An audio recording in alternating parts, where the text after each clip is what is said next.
Halo sobat investor, jumpa lagi di channel Investor Jelata. Kali ini saya akan men-sharing informasi tentang saham produsen pipa baja terbesar di Indonesia ya, dengan kode ticker ISSP nih. Dimana saat ini PBV-nya di 0,4, PR-nya juga 4,7 ya. Apakah ini under value ya? Karena kan belum tentu yang PBV di bawah 1 tuh pasti murah ya, belum tentu pasti akan naik ya. Nah, untuk itu mari kita lihat lebih dalam ya perusahaan ini seperti apa, sehingga nanti teman-teman bisa memutuskan sendiri apakah ini under value ya, apakah layak dibeli atau tidak gitu ya.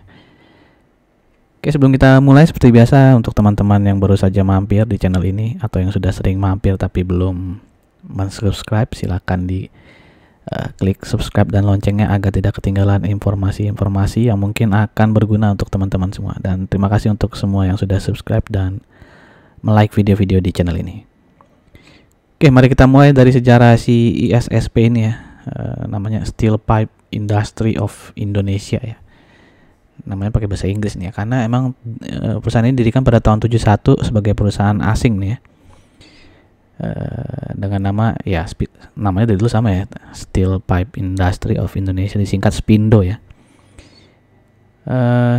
Dimana waktu itu perusahaan ini dimiliki oleh perusahaan ini ya, perusahaan Jepang nih, Kawasaki Steel Corporation dan juga Itochu, dan pada tahun 89 itu dibeli oleh Bapak Ibnu Susanto ya. Dan setelah dibeli namanya masih sama ya, si SPINDO ini. Lalu dia membuat pabrik baru dia di Pasuruan ya, lalu transformasi menjadi perusahaan lokal. Lalu dia merger dengan perusahaan dagang dan industri PT Rajin ya. Kalau nggak salah PT Rajin ini dimiliki juga oleh Pak Ibnu Susanto ya. Lalu mendirikan pabrik baru di Karawang ya, untuk pipa yang berhubungan dengan industri otomotif. Lalu melakukan IPO ya di tahun 2013 ya, di awal tahun 2013. Lalu apa nih yang penting lagi nih? 2015 ini melakukan nota kesepahaman antara SPINDO dengan JFE Steel Corp and Marubeni ya. Kalau nggak salah nih pemasok bahan bakunya mungkin ya ke SPINDO ya, dua perusahaan ini. Lalu ada juga apa nih? Oh, ini yang bahan baku ini ya, dengan BNC Steel nih ya, kerjasama pemasok bahan baku untuk SPINDO. Oke, lalu tahun 2018 melakukan ekspor perdana pipa bersertifikasi UL ya, ke Kanada dan Amerika. Oke, jadi sudah melakukan ekspor sejak tahun 2018 ya. Lalu tahun 2021 menurut SPINDO mereka mengirimkan ekspor terbesar ya selama sejarah operasi SPINDO, yaitu 1.600 ton dalam satu pengiriman. Dalam satu pengiriman langsung 9.600 ton ya, ke Kanada, masih Kanada nih. Lalu tahun 2021 juga mereka menerbitkan ya surat utang obligasi nih, dan juga sukuk ijarah ya, dimana tujuan mereka menawarkan obligasi dan sukuk ini agar mereka bisa mendapatkan cost of fund yang dengan bunga yang lebih rendah ya dibandingkan misalnya minjam ke bank gitu ya. Oke. Lalu tahun 2022 nih mulai membuat stainless steel ya, pipa baja yang anti karat. Nah, ini tadi ya yang utang obligasi ya. Berarti sampai Maret 2003 itu ada utang obligasi sebanyak 184 miliar nih. Oke. Jadi obligasi pertama itu tahun 2021 ya. Ya, ini bisa dilihat bunganya ada 8,175. Lalu ada yang 9,5% ya.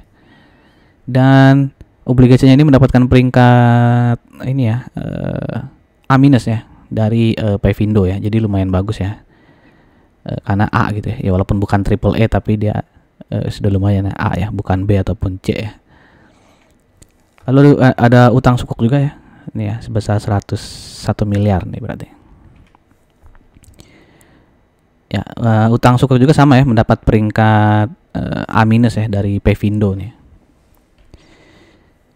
Nah, ini dia efek dari dia menerbitkan utang obligasi maupun sukuk ya, bisa dilihat cost of fund-nya ini ya.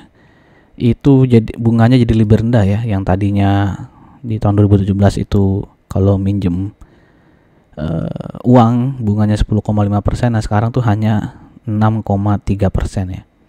Ini data sampai kuartal 3 2022 ya. Jadi bisa lihat di sini walaupun BI rate naik ya dibandingkan tahun 2021 ya, naik dari 3,5 ke 4,25. Tapi suku bunga peminjaman utang dari si ISSP ini bisa ditekan turun ya. Jadi ini sesuatu yang positif ya untuk mengurangi beban utang dari ISSP. Nah, ini sekilas info aja mengenai pemeringkatan dari Pevindo ya. Tadi kan dia ID A- ya di sini ya, A- ya. Yang paling bagus kan ID triple A nih ya. Ini ada B, terus ada sampai C ya. Kalau nggak salah sampai D juga ada itu ya. Jadi kalau dapat A- itu lumayan bagus lah, dipercaya perusahaannya bisa membayar hutang gitu ya. Lalu ini beberapa produk dari ISSP ya, baja karbon ya, lalu dipotong gitu atau dibengkokkan gitu ya, sehingga menjadi produk pipa baja. Lalu aplikasinya itu ke konstruksi, infrastruktur ya, ke otomotif juga, ke furniture juga buat bangku, kursi gitu ya, dan ke oil and gas ya untuk mengalirkan gas gitu ya, atau minyak gitu ya.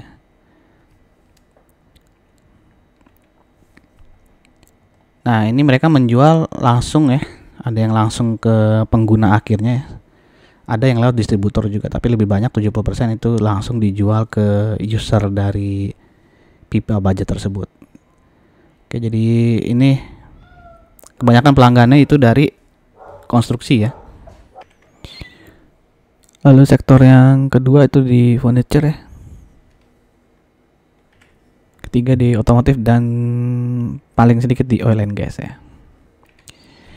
Lalu ini wilayah operasional dari ISSP, di mana ISSP memiliki berapa nih Pak? 6 ya. 6 produksi unit ya, 6 pabrik.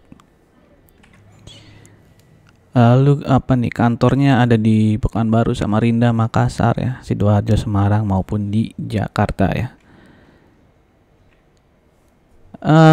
Komposisi pemilikan saham di mana 55,94%-nya itu dimiliki oleh PT Cakra Bakti Para Putra, lalu publiknya itu 44,06% ya. Di mana ISSP juga memiliki 3 anak usaha lah bisa disebutnya.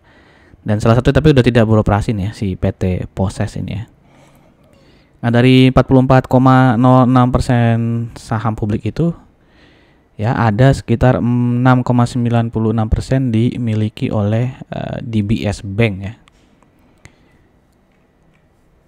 Oke, lalu ini yang tadi anak usaha ya, Spindo Engineering itu perdagangan, perindustrian dan jasa. Lalu ada PT Sanko Steel ya, industri suku cadang ya.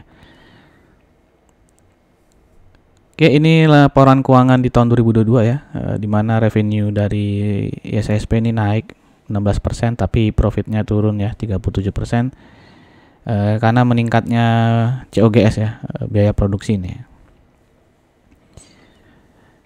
Lalu di kuartal 1 ya 2023 revenue-nya turun 13% dibandingkan kuartal 1 2022, dan juga profitnya turun 11% ya. Tapi kalau ini kan satu kuartal ya 107 miliar nih ya. Nah, kalau kuartal 2, 3 dan 4-nya sekitar 100 miliar juga, berarti kan kira-kira 400 miliar gitu profitnya.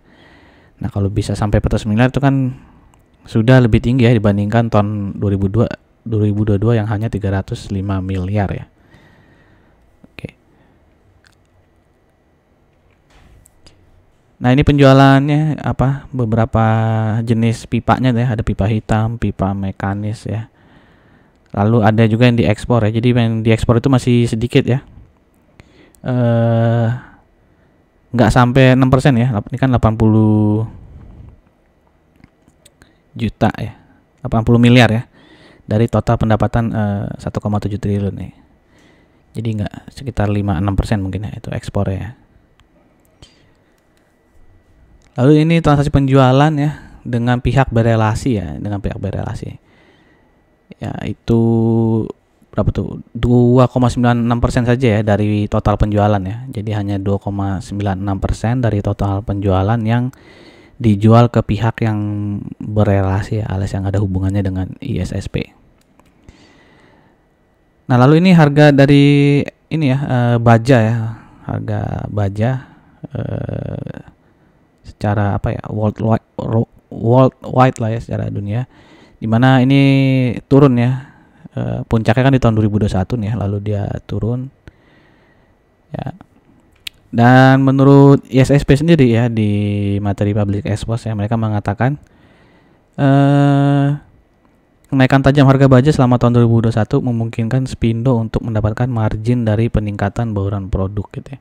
Jadi ketika harga baja naik, dia margin profitnya bisa besar gitu ya kan. Makanya di tahun 2021 itu profitnya sangat besar ya.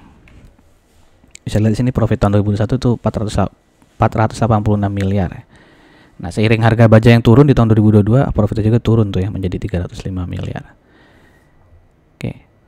Tapi ini udah ini ya kayaknya ya, terbentuk double bottom nih ya. Mungkin akan sideways di sekitar harga ini ya. Si harga bajanya ini gitu ya. Oke, lalu ini tentang si anak usaha tadi ya, yang ada dua ya, Spindo Engineering. Ya, ini Spindo Engineering di kuartal 1 2003 dia rugi ya. Di tahun 2022 juga kuartal 1 dia rugi sekitar 8 juta, ini 51 juta ya. Ini kan dalam jutaan ya, jadi hampir tidak ada kontribusinya ya, rugi sedikit ya. Lalu kalau PT Sanco Steel ya, ada profitnya nih ya sedikit ya. Berapa nih? 2,7 miliar ya. Nah, itu pun turun ya dibandingkan di kuartal 4 2022 ya. Tapi masih mending dia memberikan profit ya kepada ISSP dibandingkan tadi yang Spindo Engineering. Oke, dengan kuartal 1 2023 itu kalau disetahunkan PER-nya si ISSP itu 4,74 ya. Bisa dibilang rendah ya, karena dia sempat sampai ke ini ya 12 kali ya. Ini kalau 95 kayaknya sih udah overpriced banget ya. Ya kita anggapnya 12 gitu ya. Nah, itu berarti kalau dibandingkan dengan 12 kali ya, 4,74 ini masih termasuk murah ya, termasuk rendah ya. Lalu PBV-nya 0,47 kali.